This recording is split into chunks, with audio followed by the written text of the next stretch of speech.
যুদ্ধের কারণে নেতিবাচক প্রভাব পড়বে দেশের অর্থনীতিতে, যার প্রভাবে দরিদ্র বাড়তে পারে 12 লাখ। আর অর্থবছর শেষে প্রবৃদ্ধি হতে পারে মাত্র 3.9%।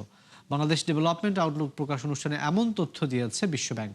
এতে বলা হয়েছে যে চড়া মূল্যস্ফীতি বছর জুড়েই অস্বস্তির বড় কারণ হবে সাধারণ মানুষের জন্য। 2025 সালে 14 লাখ মানুষ নতুন করে দরিদ্র হয়েছে বলেও জানানো হয় অনুষ্ঠানে। বিস্তারিত প্রতিবেদনে। মধ্যপ্রাচ্য যুদ্ধের কারণে যেসব উন্নয়নশীল দেশ দ্রুত সংকটে পড়েছে, বাংলাদেশ তাদের অন্যতম। কেননা ব্যাহত হয়েছে জ্বালানি সরবরাহ, উৎপাদন, বিপণন কিংবা বিনিয়োগের ক্ষেত্রেও তৈরি হয়েছে বড় ধরনের প্রতিবন্ধকতা। শুধু তাই নয়, বাড়তি দামে আমদানি করতে গিয়ে চাপে পড়েছে পুরো আর্থিক কাঠামো।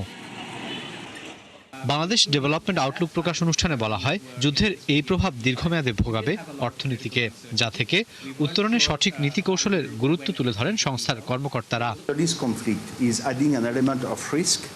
And the global uncertainty is really compounding the pre-existing challenges and structural issues.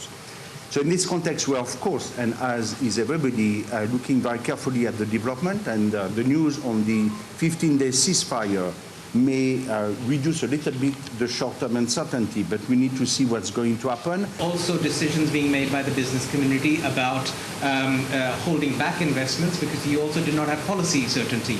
There was a bit of a wait and see approach, which is where is the country going forward? What policies will be the priority of the new administration? প্রতিবেদনে বলা হয়, গেল 21 বছরে সর্বনিম্নে পৌঁছেছে বেসরকারি খাতের বিনিয়োগ, ফলে নিশ্চিত হয়নি কাঙ্ক্ষিত কর্মসংস্থান। এছাড়া দীর্ঘ সময় ধরে চলা চড়া মূল্যস্ফীতি ও অব্যবস্থাপনার প্রভাবে কেবল 2025 সালেই নতুন করে দরিদ্র হয়েছেন 14 লাখ মানুষ। বিশ্বব্যাংক বলছে, বিভিন্ন খাতে সমস্যা অব্যাহত থাকায় চলতি অর্থবছর শেষে প্রবৃদ্ধি হতে পারে মাত্র 3.9%, আর মূল্যস্ফীতি সামান্য কমলেও তা থাকতে পারে 8%-এর ঘরে। In 2025 we actually had a scenario where 1.4 million people fell into poverty, right? The bottom chart there shows the net change in numbers when it comes to poverty. Expecting growth in this fiscal year to be 3.9%. The economy is not creating enough jobs, but in particular not enough wage jobs for women, in particular in urban area, and in particular for women with tertiary education. Now, in terms of the precondition, to some extent, there has been some easing in terms of external pressure. প্রতিবেদনে বলা হয়, যুদ্ধের কারণে এবছর 12 লাখ গরিব বাড়বে। এছাড়াও দক্ষিণ এশিয়ার গড় প্রবৃদ্ধি নামতে পারে 6.5-এর নিচে। Before the conflict started, we had anticipated that 1.7 million people would be lifted out of poverty. Post events in the Middle East, we have reassessed, and we now think only 500,000 people will be lifted out of poverty. Rakib আল জাবেদ, 71, ঢাকা। এক এসালোমে বিপর্যস্ত দেশের bank ব্যবস্থা।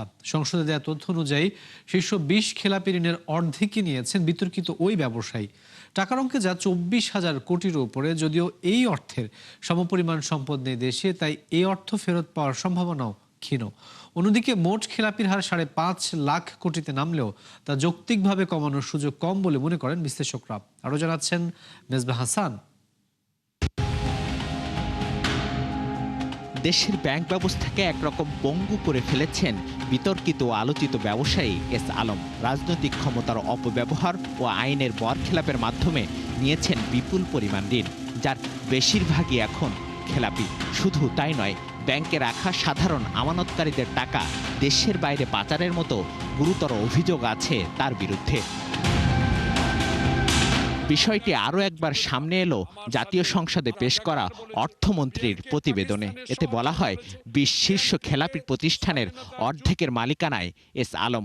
আর কেন্দ্রীয় ব্যাংকের তথ্যমতে এসব প্রতিষ্ঠানের বিপরীতে ঋণ নেওয়া 61,500 কোটি টাকা, যার মধ্যে খেলাপি 24,000 কোটির ওপরে। প্রশ্ন হলো, এই অর্থ আদায়ে কি যথেষ্ট উদ্যোগ নিতে পারবে সরকার? কোলাটেরাল থাকে, সেটা বিক্রি করে এই বিপুল পরিমাণ অর্থ, লক্ষ লক্ষ কোটি টাকা অর্থ, এটা আদায় করার সম্ভাবনা খুবই কম।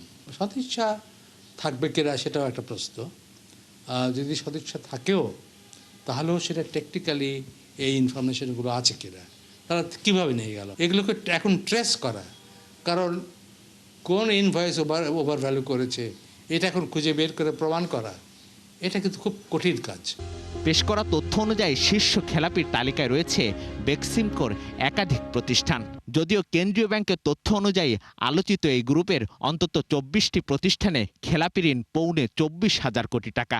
এছাড়া কেয়া কসমেটিক্সের ঋণ রয়েছে 2,139 কোটি টাকা। তবে আরও কয়েকটি গ্রুপের বিপুল পরিমাণ ঋণ খেলাপি থাকলেও অন্তর্বর্তী সরকারের আমলে পুনঃতফসিল করা হয় বিশেষ সুবিধায়। তাদের অনেকের বিরুদ্ধে দুদক অলরেডি কার্যক্রম শুরু করেছে।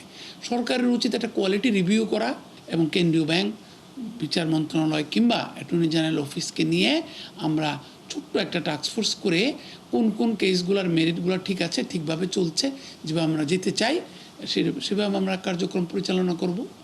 তথ্য অনুযায়ী ডিসেম্বর শেষে কিছুটা কমে খেলাপি ঋণ দাঁড়ায় 5,45,000 কোটি টাকায়, যা আদায়ে বিশেষ উদ্যোগের কথা জানান অর্থমন্ত্রী। মিসবাহ হাসান, 71, ঢাকা। গত 5 সপ্তাহে ডলারের বিপরীতে টাকার মান কমেছে 0.44%। ফলে প্রতি ডলারের দর বেড়েছে 55 পয়সা। আন্তঃব্যাংকে যা লেনদেন হয়েছে সর্বোচ্চ 122 টাকা 85 পয়সা। 1 মার্চ যা ছিল 122 টাকা 30 পয়সায়। মূলত মধ্যপ্রাচ্য উত্তেজনার প্রভাবে এমন প্রবণতা বলে জানিয়েছে ব্যাংকগুলো। আর ভবিষ্যৎ অনিশ্চয়তার আশঙ্কায় মজুদ বাড়াচ্ছে ব্যাংকগুলো। যদিও বাংলাদেশ ব্যাংক বলছে যে কোনো সংকট নেই, বিনিময় হার রয়েছে বেশ স্থিতিশীল। উল্লেখ্য, বর্তমানে মোট রিজার্ভ $34 বিলিয়ন আর BPM 6 অনুযায়ী যা 29.85 বিলিয়ন। এছাড়া অর্থবছরের 7 এপ্রিল পর্যন্ত রেমিটেন্সও ছাড়িয়েছে $27 বিলিয়ন ঘর। সংকটের এই সময়েও খোলা দোকানগুলোতে প্রকাশ্যে চলছে জ্বালানি তেলের বাণিজ্য। এজন্য অবশ্য গ্রাহকদের গুনতে হচ্ছে চড়া দর। অথচ তেলের অভাবে বহু ফিলিং স্টেশন বন্ধ রয়েছে সরবরাহ। শুধু তাই নয়, রাজধানীর পাম্প থেকে জ্বালানি তেল কিনতে গ্রাহকদের ভোগান্তি বাড়ছে প্রতিনিয়তই। রাকিব হোসেনের রিপোর্ট আর ছবি তুলেছেন এস এ বাপ্পি। ডেমরা মিরপাড়া এলাকার moon CNG and filling station মজুদ ফুরিয়ে যাওয়ায় প্রতিষ্ঠানটি লম্বা সময় ধরে বন্ধ রেখেছে সরবরাহ। অথচ পাশে খোলা দোকানে মিলছে গুরুত্বপূর্ণ জ্বালানি তেল, ডিজেল, যা ক্রয় বিক্রয় বা মজুদে কোনো ধরনের লাইসেন্স নেই প্রতিষ্ঠানটির। ফিলিং স্টেশনের ট্যাঙ্ক লরি এবং বিভিন্ন যানবাহন থেকে অবৈধভাবে কেনা এই জ্বালানি তেল বিক্রি হচ্ছে চড়া দরে, যদিও তা অস্বীকার করেন বিক্রেতা। যুদ্ধের আগে যে সময় তেলের ছিল ওই সময় আমরা গাড়ির থেকে ড্রামে নামাইছি, ড্রামে দিছি, কিন্তু এখন তো আমরা তেল পাই না। সাইডে দোকান আছে, দোকানদাররা নেয়, আবার যারা জাহাজ বেচে জাহাজে মাল টানে ওনারা নেয়।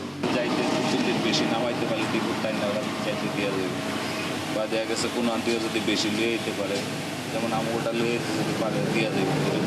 ডেমরা এলাকায় একদিকে রয়েছে ছোট বড় অসংখ্য শিল্প প্রতিষ্ঠান, অন্যদিকে পণ্যবাহী যানবাহনের নিয়মিত চলাচল। এই দুইয়ে মিলে বাড়তি চাহিদা রয়েছে ডিজেল ও ফার্নেস তেলের, যা পুঁজি করে খোলা তেলের রমরমা বাণিজ্য চলছে সংকটের এই সময়েও। তেল সংগ্রহ করে গিয়ে আরেক জায়গায় বিক্রি করে দেয় এবং বিক্রি করে আবার তারা লাইনে দাঁড়ায়, এরকম কিছু মোটরসাইকেল চলে আসছে। এর জন্যই আসলে আমার মনে হয় একটু সংকটটা বাইরে গেছে। খোলা যদি খুচরা তেল কিনতে চাই, লিটার প্রতি 20 টাকা 30 টাকা দিয়ে বেশি দিয়ে তেল কিনতে হয় খোলা তেল।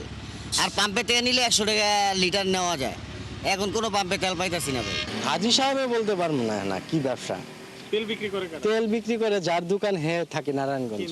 অন্যদিকে দিন যত যাচ্ছে ততই ফিলিং স্টেশনে বাড়ছে ভোগান্তি, বিশৃঙ্খলা। পেট্রোল, অকটেন ও ডিজেলের জন্য যানবাহন চালকদের অপেক্ষা করতে হচ্ছে ঘন্টার পর ঘন্টা, ঘুরতে হচ্ছে এক পাম্প থেকে অন্য পাম্পে। আমি আজকে ভোর 5:30 হাতিপুর বাজার থেকে সিরিয়াল দিচ্ছি, এখনো পর্যন্ত তেল পাইনি, পাম্পে ঢুকেছি, কেবল পাম্পের গেটে আসলাম। ফুল ট্যাঙ্ক নিলে 50 টাকা ঘুষ দিলে ওনারা হচ্ছে ফুল ট্যাঙ্ক করে দিচ্ছে। এছাড়া সব গাড়িতে 600 টাকা করে হচ্ছে পেট্রোল দিচ্ছে। 9 দিন আগে একবার নিছিলাম, আর কালকে আসছি নিতে পারিনি, এই পর্যন্ত আসছি বন্ধ হয়ে গেছে। আজকে আবার আসছি 6টা থেকে। তারা এসি ঘরে বসে থাকে, বলতেছে তেলের সংকট নাই, তারা কি পাম্পে ঘুরে দেখে না পাম্পের যে সিরিয়াল? আমি মনে করেন যে ইসের থেকে বাটা সিগন্যাল থেকে সিরিয়াল দিয়ে এই পর্যন্ত আসছি। এদিকে মঙ্গলবার জেট ফুয়েলের দাম লিটারে 25 টাকা বাড়ায় আরও চাপে পড়েছে অভ্যন্তরীণ বিমান চলাচল ব্যবস্থা। রাকিব হোসেন, 71, ঢাকা। এদিকে জ্বালানির চাহিদা মেটাতে 3 লাখ টন ডিজেল কিনছে সরকার। ক্রয় সংক্রান্ত মন্ত্রিসভা কমিটি এজন্য 3টি প্রস্তাব অনুমোদন করেছে। অর্থ মন্ত্রণালয়ের জনসংযোগ বিভাগ এসব তথ্য নিশ্চিত করেছে গণমাধ্যমকে। দপ্তরে দুপুরে জাতীয় সংসদ ভবনের অধিবেশনের বিরতিতে অনুষ্ঠিত হয় ক্রয় কমিটির বৈঠক। এতে সভাপতিত্ব করেন অর্থমন্ত্রী আমির খসরু মাহমুদ চৌধুরী। বৈঠকে আরও 3টি ক্রয় প্রস্তাব অনুমোদন করেছে কমিটি। এগুলো হলো ইপিআই ভ্যাকসিন কেনা, পিপিইর ভিত্তিতে মেঘনা নদী ও ভোলা বরিশাল সড়কে 2টি সেতু নির্মাণ। কোনো প্রশ্ন ছাড়াই বিনিয়োগের ক্ষেত্রে কালো টাকা সাদা করার সুযোগ চায় আবাসন খাতের সংগঠন রিহ্যাব। ফ্ল্যাট কেনার ক্ষেত্রে অর্থের উৎস সম্পর্কে কর্তৃপক্ষ যাতে প্রশ্ন তুলতে না পারে সেজন্য আগের বিধানের পুনর্বহাল চায় তারা, যাতে অস্বীকৃতি জানিয়েছে এনবিআর। প্রাক বাজেট আলোচনায় সংস্থার চেয়ারম্যান জানিয়েছেন যে এই সংস্কৃতিতে আর থাকতে চায় না সরকার। বলেন বিদ্যমান আইনে কর পরিশোধ করে অর্থ সাদা করার সুযোগ রয়েছে।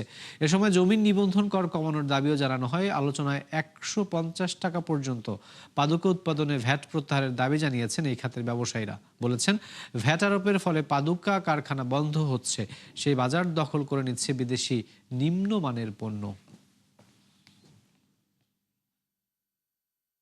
এই সকল যুক্তি ইভেন গভর্নমেন্ট আপনার ইনসেন্টিভ দিচ্ছে যে আপনার ফর্মাল চ্যানেলে পাঠালে এক্সট্রা টাকা দেওয়া হবে। সুতরাং এখন আর এইসব কথা চলবে না, এইসব জায়গায় চলবে না। ওনারা রেগুলার রেটে ট্যাক্স দিয়ে টাকা হোয়াইট করবে, আপনারা ওটা করতে পারবেন না, ওটা কোনোভাবে করা যাবে না।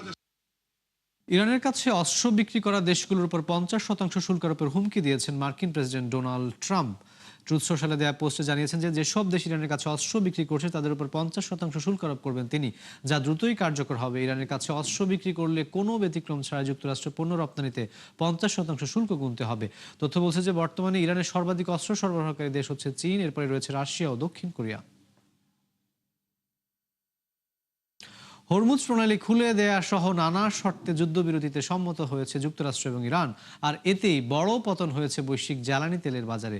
বিপরীতে বেড়েছে স্বর্ণের দাম, মিশ্র দ্বারা দেখা গেছে পুঁজিবাজারেও। এদিকে বৃহস্পতি অথবা শুক্রবার হরমুজ খুলে দিয়ে টোল আদায় করবে ইরান, তবে শুল্কের হার ও কোন কোন জাহাজ থেকে আদায় করা হবে তা স্পষ্ট করেনি তেহরান। আরো জানাচ্ছেন নুসরাত মৌমি।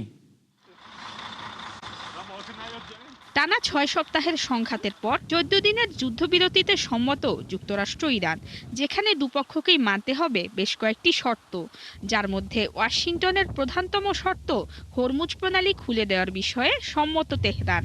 আর এ খবরেই বড় পতন হয় বৈশ্বিক জ্বালানি তেলের বাজারে। বিপরীতে বেড়েছে স্বর্ণের দাম, মিশ্রধারা দেখা গেছে পুঁজিবাজারে।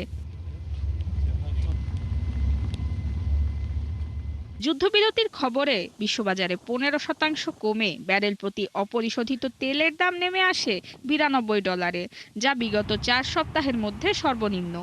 অন্যদিকে 3% বেড়ে আবারও 4800 ঘরে পৌঁছায় আউন্স প্রতি স্বর্ণের দাম। 1% কমে ডলার সূচক নেমে আসে 98 ঘরে, আর 5% বেড়ে বিটকয়েনের দাম পৌঁছে যায় 72,000-এর কাছাকাছি। এশিয়া, ইউরোপ এবং যুক্তরাষ্ট্রের শেয়ার সূচকগুলোয় দেখা গেছে মিশ্র ধারা। যুক্তরাষ্ট্রের শর্তের বিপরীতে ইরানের দাবি হরমুজের আশপাশ থেকে সরিয়ে নিতে হবে মার্কিন বাহিনীকে, আর সরু এই জলপথ ব্যবহারে টোল আদায় করবে ইরান, ওমান। প্রাপ্ত ফি থেকে পুনর্গঠনের কাজ করবে তেহরান। এ তথ্য জানিয়েছে দেশটির বার্তা সংস্থা তাসনিম নিউজ। এছাড়া ভৌগোলিক অবস্থানের কারণে হরমুজ প্রণালীতে অধিকার রয়েছে ওমানেরও, তবে টোল আদায়ের অর্থ কী কাজে ব্যবহার করা হবে তা স্পষ্ট করেনি দেশটি। এদিকে ওমান উপসাগর, লোহিত সাগর ও ভারত মহাসাগরের একাংশ সহ প্রায় 25 লাখ বর্গমাইল জলসীমার নিরাপত্তার দায়িত্বে যুক্তরাষ্ট্রের 5ম নৌবহর। এছাড়া সুয়েজ খাল ও বাব আল মান্দাবেও নজরদারি করে বহরটি। এখন যদি ইরান হরমুজ থেকে টোল আদায় শুরু করে, তাহলে চ্যালেঞ্জে পড়বে অঞ্চলটিতে মার্কিন সামরিক প্রবেশাধিকার। হরমুজের টোল ব্যবস্থা নিয়েও রয়েছে ধোঁয়াশা, কারণ এই শুল্ক বাণিজ্যিক জাহাজের জন্য প্রযোজ্য নাকি যুদ্ধ জাহাজগুলোকেও এর আওতায় আনা হবে তা নিয়ে রয়েছে প্রশ্ন। এছাড়া শুল্কের হার এবং দুই দেশের মাঝে শুল্ক বন্টন প্রক্রিয়া এখনো অজানা। নুসরাত মৌমি, 71। দর্শক, এই ছিল 71 বিজনেসের এখনকার আয়োজনে। সরাসরি সংবাদ অনুষ্ঠান দেখতে চোখ রাখুন 71 ফেসবুক পেজ এবং সাবস্ক্রাইব করুন 71 ইউটিউব চ্যানেল। থাকুন 71 সাথেই।